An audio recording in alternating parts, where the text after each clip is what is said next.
The classic car world's full of anniversaries, and of course 75 was a year of some vintage launches.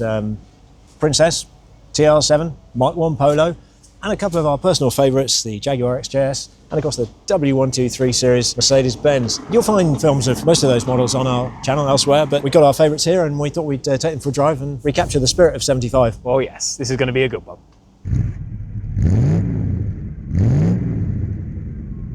So Paul, if we're going to talk about noteworthy cars from the year 1975, we have to talk about this one. Yeah, I mean, to my mind, this is one of the most significant cars from 75, the XJ-S.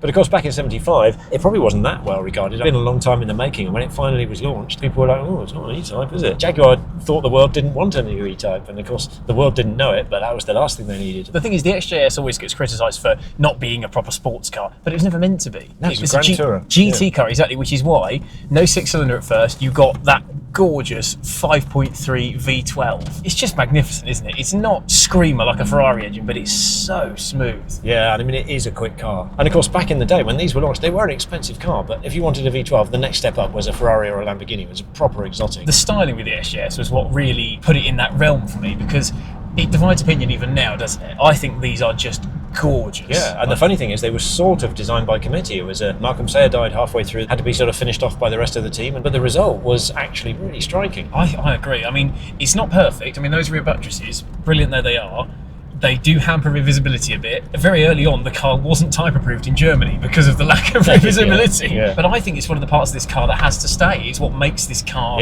look right. Winterbottom suggested that they wanted to create a car that was low and wide in the Italianate style, and very much a GT, not a sports car. And based on the floor plan of the XJ, there's no room in the back at all. I mean, it's all car and no cabin. Yeah, really, yeah. But that's what you want, isn't it? It's almost American, isn't it? Yeah, it's a frivolous purchase, isn't it? And that's what you wanted. You wanted to show the world. It's special, isn't it? It just feels special. I mean, this is a 78. It's a pre-HE, so we are guzzling fuel at 2,000 revs here. What's it doing? 12 miles to the gallon? Well, it's got a lovely ride, hasn't it? Oh, it floats. It's a proper Jag in the way it rides, isn't it? It just soaks it up. It's beautiful. Yeah, but I mean, you can picture yourself just spearing to the south of France, you know, stopping quite often to fill up. It had a tough act to follow in terms of the E-Type. The styling was divisive as well, and it still is today. You know, some people still don't like it. And not to mention, it was launched into the midst of a fuel crisis with a 5.3 litre V12 that did 12 miles to the gallon. The XJ-S has always been a slightly odd one for Jaguar, because even in the 80s they seriously considered even stopping production entirely because the car just wasn't selling very well. But actually, late in life, it took on a new lease of life, didn't it, with the convertible and the six-cylinder engines. It was still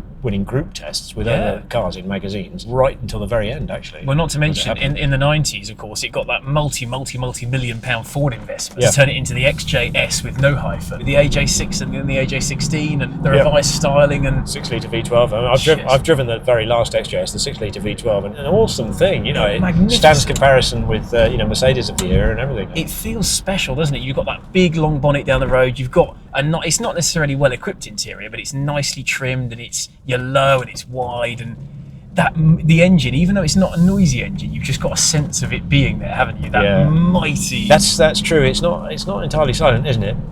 But it's there's just enough to let you know there's something mighty under the hood. Oh, it's just fabulous. A few cars like embody charismatic and characterful, quite like an XJ-S. It's flawed, it's a bit wild, it's a bit eccentric, but there's no car that feels quite like one of these. It's just lovely. I feel like I'm the really successful owner of a double glazing company in early 70s. Oh, it's just fabulous. This is pre-HE, so they brought in the fireball combustion, the HE high efficiency. And it brought the efficiency up by something like 30%. It still only did 20 to the gallon, though, didn't it? 20 to the gallon. I mean, you know, we are probably seriously doing single figures right now. Yeah, you can watch the gauge drop if you plant your foot there. Yeah.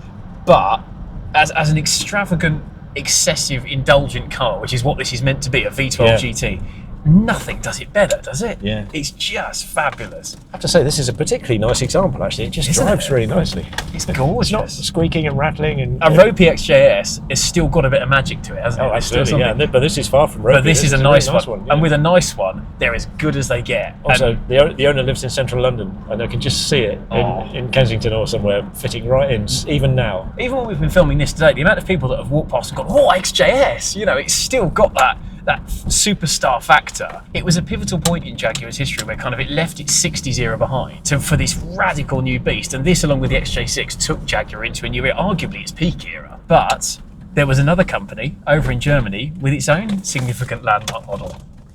Well, Volkswagen. They did launch the Mark 1 Polo though. Yeah, so, the Mark 1, yeah. Some and some, but why don't we go and sample the mighty Mercedes? Mercedes-Benz. From a glamorous V12 GT to a four-cylinder saloon car, welcome along to the Mercedes W123. It's a bit of a legend in its own right, but for very different reasons to the Jag. This maybe didn't have quite the mighty lineage of the E-Type to succeed, because it came after the Stroke 8 cars. It did have a Mercedes reputation to uphold, with cars like the W116 and the R107, that kind of tank-like solidity and class, without being too flashy like anything American. Well, when I was growing up, if you were watching pretty much any war zone anywhere in the world, in the background you'd see a Mercedes W123 picking its way through the rubble, and that for me was just summed up how these cars are regarded as being such a solid build, aren't they? Really are. It's just a tank, these cars, and you've got little old Jaguar who were kind of scrimping and saving to do the best they could with what they had, to the extent that they offered a manual option until they ran out of manual gearboxes, whereas you had the might of Mercedes-Benz investing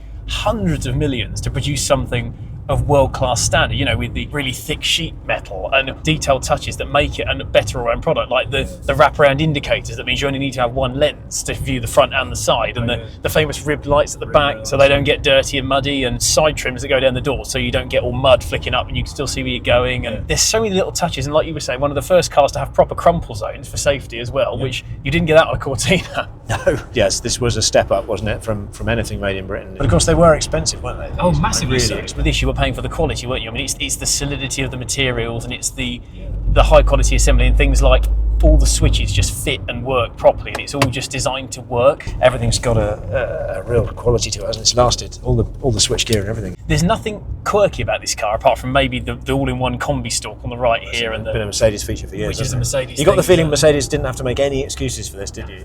Did they? But it is a saloon car or a coupe or an estate. Normal suspension, you know, no fluid, no air suspension stuff.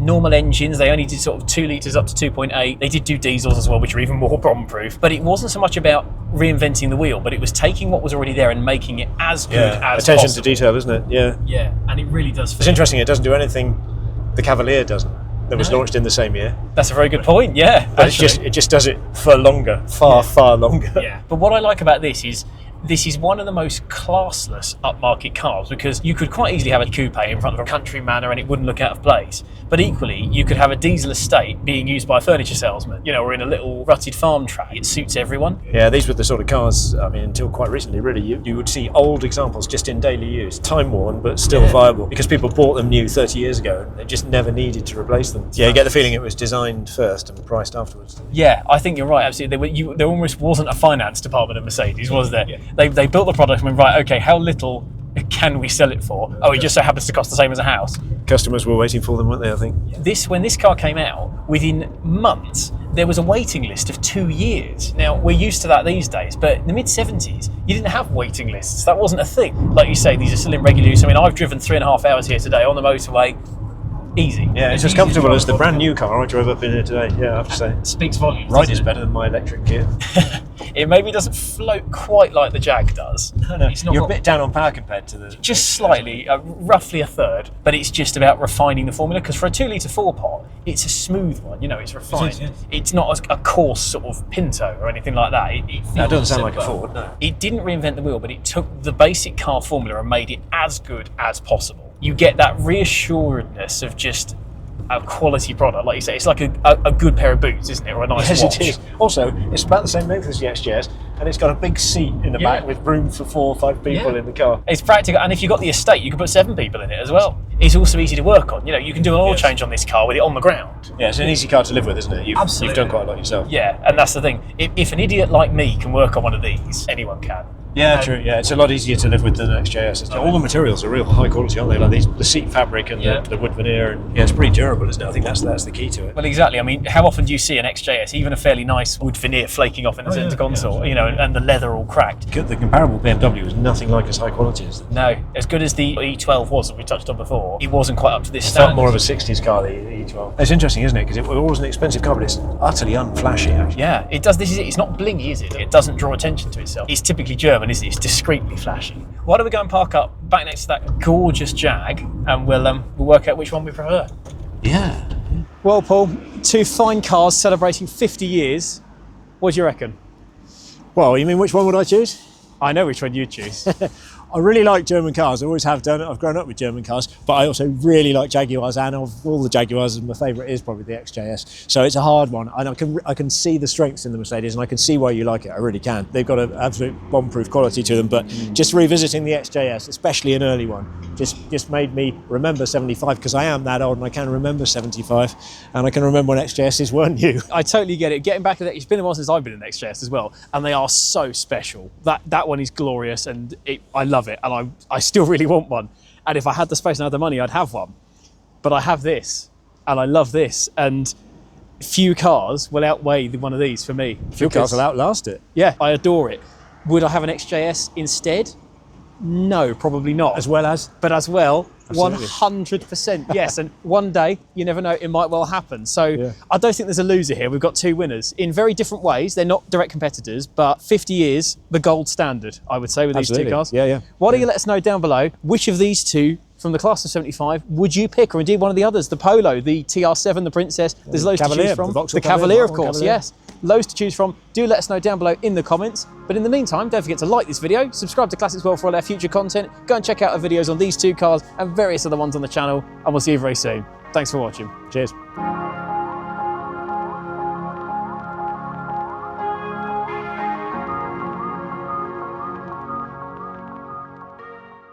Oh, hello.